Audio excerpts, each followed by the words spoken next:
Hello students, as you know that we had started chapter 1, exercise 1.1, exercise 1.2 में question number 2 तक हमने complete किया। Today we will start question number 3। वो भी बहुत ही इजी क्वेश्चन है, एलसीएम एंड एचसीएफ फाइंड करना है। ठीक है, तो एक बार फिर से आपका रिवाइज हो जाएगा। देखिए क्या दिया हुआ है question number 3, find the LCM and HCF of the following integers by applying the prime factorization method. Prime factorization method आपको पता है क्या होता है, ठीक है, बट फिर भी एक बार रिवाइज कर लेते हैं। तो देखिए पहला क्वेश्चन है हमारा 12, 15 एंड 21।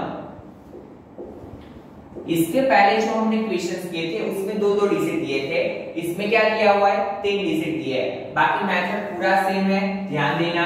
तो सबसे पहले 12, पीछे क्या है 2, 2 इज अ इवन नंबर, तो हम 2 से स्टार्ट करेंगे। 2 6 are 12. Now you know that 2 3s are 6 और लास्ट में क्या करेंगे 3 1s are 3। ठीक है, तो 12 के फैक्टर्स क्या मिले हमें, यहां पे लिख देंगे 2 मल्टीप्लाई 3। देन किसकी बारी 15 की, तो 3 5s are 15, 5 1s are 5। ठीक है, तो नाउ 15 को क्या लिखेंगे हम 3 5s are 15। ठीक है, उसके बाद 21,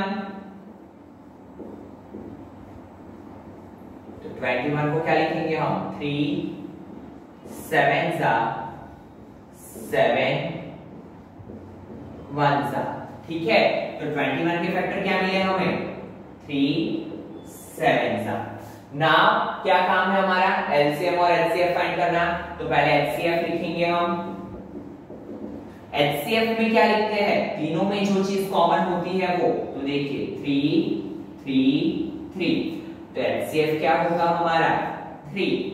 नाउ बारी एलसीएम की, तो एलसीएम में क्या करते हैं, तीनों में जो चीज कॉमन होगी वो पहले लिख लो 3। नाउ बाकी जो बचा वो सब कुछ हम लिख लेते हैं। तो 2 2s are 4, 2 मल्टीप्लाई 5 मल्टीप्लाई 7, तो क्या होगा देखिए 3 2 2s are 4, 5 7s are 35, तो 3 4s are 12 मल्टीप्लाई 35। ठीक है, तो 35 मल्टीप्लाई 12 क्या होगा 0, 5 1s are 5, 3 1s are 3, 2 5s are 10, carry 1, 2 3s are 6 plus 1 7, तो 0 5 plus 7 12, carry 1 420 is the answer। ये क्या मिला हमें LCM। ठीक है, now see second number 17 23 and 29।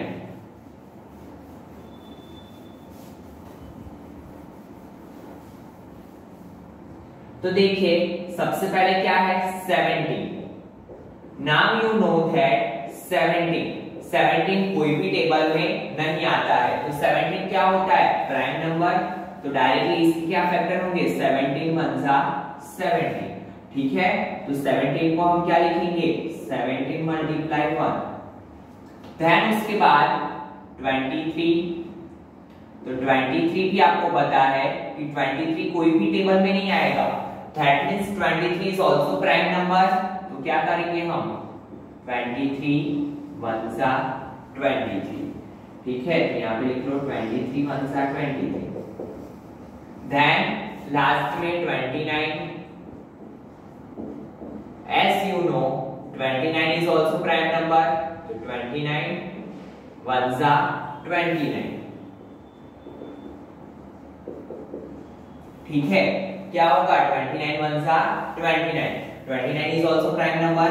Now HCF और एलसीएम फाइंड करने की बात, तो आपको पता है तीनों में कोई भी चीज कॉमन नहीं है। जब भी ऐसा हो तीनों में कोई भी चीज कॉमन ना हो तो हम एचसीएफ क्या लिख लेंगे 1। ठीक है, एचसीएफ क्या हो जाएगा 1 और एलसीएम बाकी जो बचा हो दैट मींस तीनों का मल्टीप्लिकेशन 17 मल्टीप्लाई 23 मल्टीप्लाई 29। तो सबसे पहले हम 29 मल्टीप्लाई 23 करते हैं, 29 मल्टीप्लाई 23, 0, 2 9 सा 18, कैरी 1, 2 2 सा 4 प्लस 1, 5, ठीक है। नाउ 3 9 सा 27, कैरी 2, 3 2 सा 6 plus 2, 8, 0 plus 7, 7, 8 plus 8, 16, carry 1, 5 plus 1, 6. So it becomes 6 6 7. Now 6 6 7 का मल्टीप्लिकेशन किसके साथ करेंगे हम? 17 के साथ। तो 6 6 7 मल्टीप्लाई 17, 0 6 6 7 प्लस 7 7 सा 49, कैरी 4, 6 7 सा 42 प्लस 4, 46, कैरी 4, 7 6 सा 42 प्लस 4, 46, तो 9, 7 plus 6 13, carry 1, 6 plus 6 12 plus 1, 13, carry 1, 6 plus 4 10 plus 1, 11. तो क्या है आंसर हमारा? 11,339. ठीक है। Now see third number. Third number में क्या किया हुआ है हमें? 8 9 एंड 25. तो सबसे पहले 8 की बात करते हैं। 2 4 सा 8, नाउ 4 का क्या होगा? 2 2 सा 4 और लास्ट में 2 1 सा 2। तो 8 को क्या लिखेंगे हम? 2 मल्टीप्लाई 2 मल्टीप्लाई 2। देन बारी 9 की 3 3 सा 9, ठीक है। नाउ इसे क्या लिखेंगे हम? 3 1 सा 3, तो 9 को क्या लिखेंगे हम? 3 3 सा 9, ठीक है। उसके बाद बारी आती है 25 की। 25 मींस 5 5 सा 25, देन 5 1 सा 5, तो 25 को क्या लिखेंगे हम? 5 5 सा 25, ठीक है। नाउ एचसीएफ की बात, तो देखिए तीनों में कुछ भी आपको कॉमन दिख रहा है? नहीं दिख रहा है। दैट मींस आपको पता है जब भी कुछ कॉमन ना हो तो एचसीएफ हम क्या लिख लेते हैं? 1। नाउ एलसीएम, तो एलसीएम में जो बाकी बचा वो 8 9 सा 72 मल्टीप्लाई 25। तो करते हैं मल्टीप्लिकेशन। 72 मल्टीप्लाई 25, 0 2 2 सा 4, 2 7 सा 14, 5 2 सा 10, कैरी 1, 5 7 सा 35 प्लस 1, 36, 0 6 प्लस 4 10, 4 प्लस 1 5 प्लस 3 8 1। तो क्या है आंसर हमारा? 1800. इट इज द एलसीएम, ठीक है। Now see question number 4. Question number 4 is also important exam, important question for board exam. ध्यान देना, ये क्वेश्चन करने से पहले हमें क्या करना पड़ेगा? एक क्वेश्चन याद रखना पड़ेगा। पहले क्वेश्चन देखते हैं क्या दिया हुआ है। HCF ऑफ 306 एंड 657, दो नंबर का HCF हमें पहले से ही दे दिया है, क्या? 9। फाइंड करने की जरूरत नहीं है। तो फाइंड क्या करना है? उसका LCM, ठीक है। तो LCM आप 306 657 करके फाइंड नहीं करोगे, प्राइम फैक्टराइजेशन से नहीं, बट इसका एक इक्वेशन है। क्या इक्वेशन है? तो देखिए HCF of AB where A and B are two integers, कोई भी दो नंबर होंगे A and B, into LCM of AB is equal to A into B। ये इक्वेशन आपको याद रखना है, ठीक है। Remember this equation.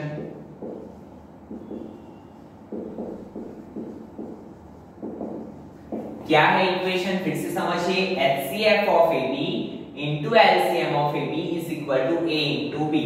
नाउ हमारे पास कौन से डिजिट है? HCF ऑफ 306 657, LCM हमें फाइंड करना है, क्या?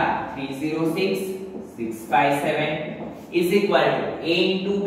तो A क्या है? 306, B क्या है? 657। नाउ HCF की वैल्यू क्या है? 9 into LCM 306 657 is equal to 306 into 657। Now आपको पता है अगर हमें ये फाइंड करना हो तो ये मल्टीप्लिकेशन में से कहां जाएगा? डिवीजन में। तो लिख देंगे LCM of 306 657 is equal to क्या होगा 306 इंटू 657 डिवाइड बाय 9। ठीक है, 9 3 जा 27, 3 बचा, 9 4 जा 36।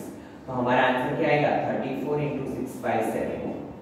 नाउ मल्टीप्लिकेशन करते हैं 657 मल्टीप्लाई 34 0 3 7 जा 21 2 3 5 जा 15 प्लस 2 17 कैरी 1 6 3 जा 18 प्लस 1 19 प्लस 4 7 जा 28 कैरी 2 4 5 जा 20 plus 2 22 carry 2 4 6 are 24 plus 2 26, so it become 8 2 plus 1 3 7 plus 6 13 carry 1 9 plus 2 11 plus 1 12 carry 1 12,338.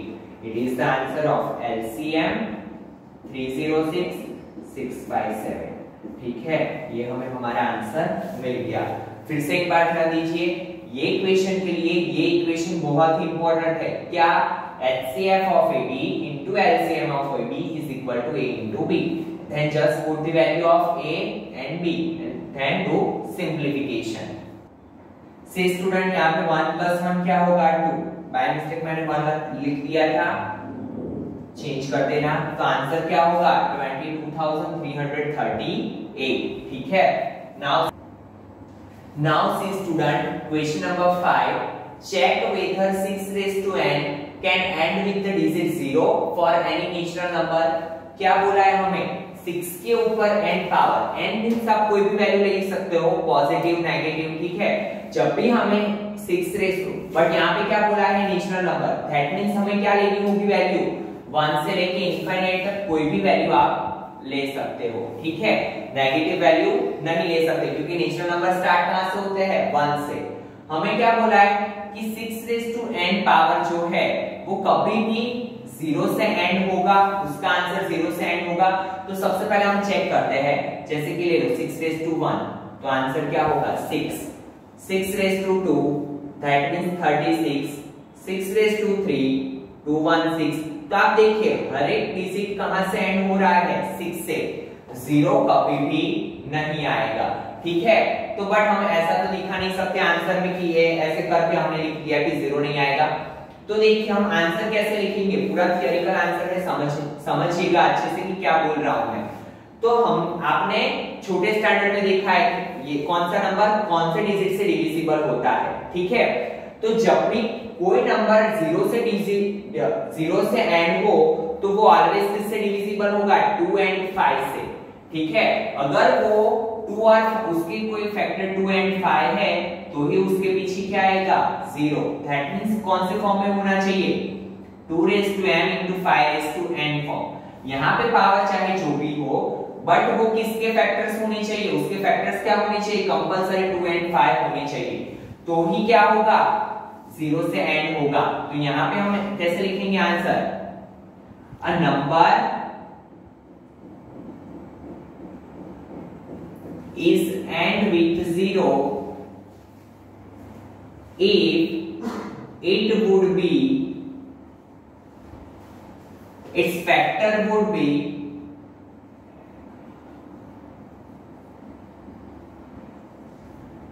2 and 5 and it is divisible by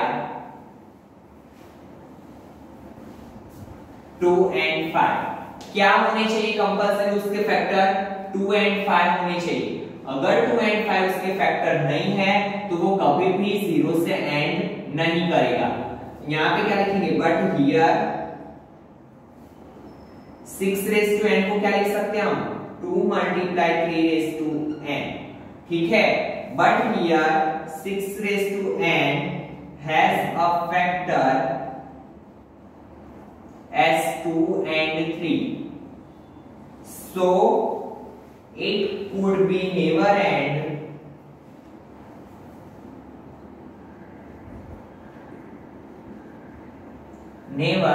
ends with 0। ठीक है, क्योंकि 2 है हमारे पास फैक्टर में बट 5 नहीं है, और 0 से एंड होने के लिए कंपलसरी क्या होना चाहिए, 2 और 5 से मल्टीप्लाई होना चाहिए, 2 और 5 उसके प्राइम फैक्टर होने चाहिए। बट यहाँ पे 5 नहीं है, 5 नहीं है, दैट मींस वो कभी भी 0 से एंड नहीं करेगा। ठीक है, पता चला student. Now see question number 6, explain why 7 multiply 11 multiply 13 plus 13 and 7 multiply 6 5 4 3 2 1 plus 5 are composite number। तो सबसे पहले आपको पता होना चाहिए कि composite number है क्या। There are two kinds of number, one is a prime number and another one is a composite number। तो prime number किसे बोलते हैं, तो आपको पता है कि जो नंबर किसी भी नंबर से डिविजिबल ना हो, जैसे कि 17 के फैक्टर्स नहीं निकलेंगे, सिर्फ क्या होगा 17 and 1। ठीक है, तो ऐसे नंबर को हम क्या बोलते हैं, प्राइम नंबर्स, लाइक 17 23 29, ये सब क्या है, प्राइम नंबर्स। तो कॉम्पोजिट नंबर क्या होंगे, जो प्राइम नंबर नहीं है उसे क्या बोलेंगे, कॉम्पोजिट नंबर। दैट मींस वो क्या होते हैं, उसके फैक्टर्स क्या होते हैं, मोर देन 1। ठीक है, मोर देन 1 अगर उसके फैक्टर निकलते हैं, जैसे कि 4, तो 4 के 4 1 है और 2 2 सा भी 4, तो उसके 4 और 1 के अलावा कौन से फैक्टर है, 2 भी है। So it is a composite number. Then 6 2 3 सा 6, it is a composite number क्योंकि इसके फैक्टर्स निकल सकते हैं। तो जो नंबर प्राइम नंबर नहीं है उसे हम क्या बोलेंगे, कंपोजिट नंबर। तो let's see it is a composite number और नॉट। तो पहला नंबर क्या दिया हुआ है हमें, 7 multiply 11 multiply 13 plus 13। Here there are two terms। देखिए दोनों में कॉमन क्या निकल रहा है, 13, तो अंदर क्या बचा, 7 मल्टीप्लाई 11 13 निकल गया, तो प्लस 1। तो यहाँ पे क्या होगा, 13 11 7 सा 77 प्लस 1। तो ये क्या हुआ, 13 मल्टीप्लाई 78। 78 को हम क्या लिख सकते हैं, 13 6 सा, ठीक है, 13 6 सा लिख सकते हैं ना। देखिए ये नंबर क्या, हमें नंबर के अलावा अलग से दो फैक्टर मिले, कौन से, 13 एंड 6। तो यहाँ पे लिखेंगे here this number has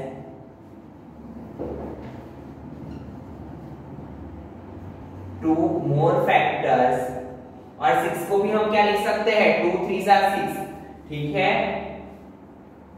has factors 13 2 and 3, so it is a composite number। तो ये क्या है, composite नंबर है। ठीक है, वैसे ही दूसरे नंबर के लिए चेक करते हैं।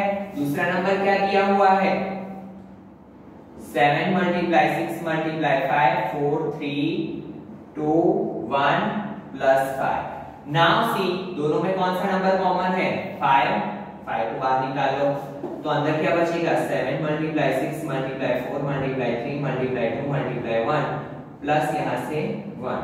तो क्या हो गया, 5 7 6 सा 42 4 3 सा 12 2 सा 24, 42 मल्टीप्लाई 24 प्लस 1। तो देखिए यहाँ पे 42 मल्टीप्लाई 24 कितना होगा, 0 2 2 सा 4 2 4 सा 8 4 2 सा 8 4 4 सा 16, तो 8 4 plus 6 10, 8 plus 1 plus 9 10, 108 1008 plus 1 क्या होगा, 1009। So it has also two factors 1009 and 5, so it is also composite number। तो यहाँ पे फिर से वही एक चीज लिखेंगे, here this number has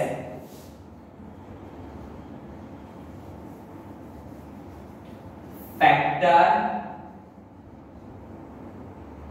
as a 5 and 1009, so it is also composite number। It is also a composite number। ठीक है, क्योंकि इसके मोर देन वन फैक्टर है तो इसे हम क्या बोलेंगे, composite number। Now see question number 7, last question of this exercise। There is a circular path around the sports field. एक स्पोर्ट्स फील्ड के पास में क्या है, सर्कुलर पाथ दिया हुआ है। सोनिया टेक्स 18 मिनट्स, सोनिया को कितना टाइम लग रहा है, 18 minutes to drive 1 round of the field, एक राउंड लगाने में सोनिया को कितना टाइम लग रहा है? 18 minutes. While Ravi takes 12 minutes for the same, और वही सेम राउंड लगाने में रवि को कितना टाइम लग रहा है? 12 minutes. Suppose they both start at the same point and at same time and go in the same direction. After how many minutes will they meet again at the starting point? What we have to find? कितने minute बाद वो एक दूसरे को फिर से मिलेंगे, वो हमें चेक करना है। ठीक है, दोनों एक ही जगह से एक ही पॉइंट से निकल रहा है, बट दोनों की स्पीड क्या है? अलग अलग, तभी तो उनका टाइम क्या लग रहा है? अलग अलग। तो स्टूडेंट, जब भी वर्ड प्रॉब्लम्स में एक दूसरी चीज को मिलने की बात हो, टू पर्सन की बात हो रही हो, या दो बसेस जैसे कि बीआरटीएस बस और एएमटीएस बस की बात हो रही हो, ट्रेन और बस की बात हो रही हो, आफ्टर कितने टाइम मिलेंगे, ऐसे कोई भी क्वेश्चन आएंगे तो हम क्या फाइंड करेंगे? एलसीएम। ठीक है, तो ये चीज आपको याद रखनी है, ये फॉर्मूला याद रखना है कि जब भी दो चीजों की बात हो रही हो, दोनों के मिलने की बात हो रही हो, तो हम क्या फाइंड करेंगे? एलसीएम।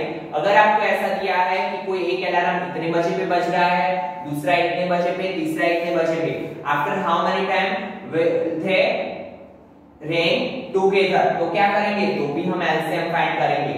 एक साथ जब मिलने की बात हो तो हम क्या फाइंड करेंगे? एलसीएम। तो यहां पे लिखेंगे सोनिया टेक्स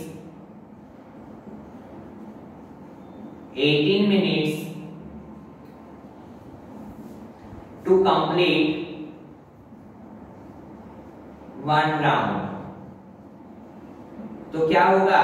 18 के फैक्टर्स क्या होंगे? 2 3 6 3 18, and Ravi takes 12 minutes to complete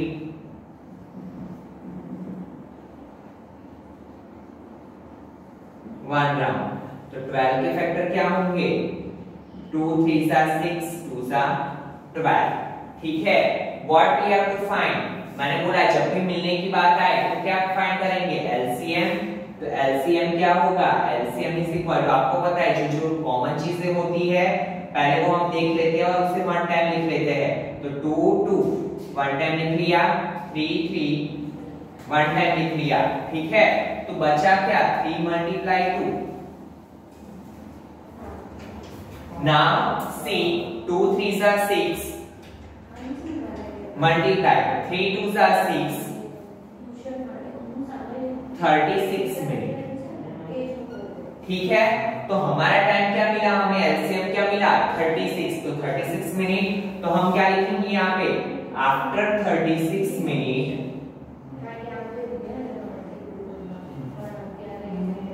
they both will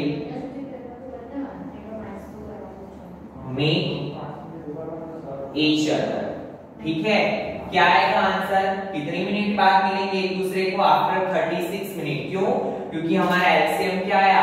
36। ठीक है, और हमें क्वेश्चन में क्या पूछा है कि कितने टाइम बाद वो दोनों एक दूसरे को मिलेंगे। तो आपको ये थोड़े थोड़े कीवर्ड्स याद रखने हैं कि जब भी मिलने की बात आए एक दूसरे की, बस हो चाहे ट्रेन हो, ठीक है, तो हम क्या फाइंड करेंगे? एलसीएम। और एलसीएम फाइंड करना तो अभी आपको आ चुका है। ठीक है स्टूडेंट्स, तो आज के वीडियो लेक्चर में हम इतना रखते हैं। In next video lecture we will start exercise 1.3। Thank you students.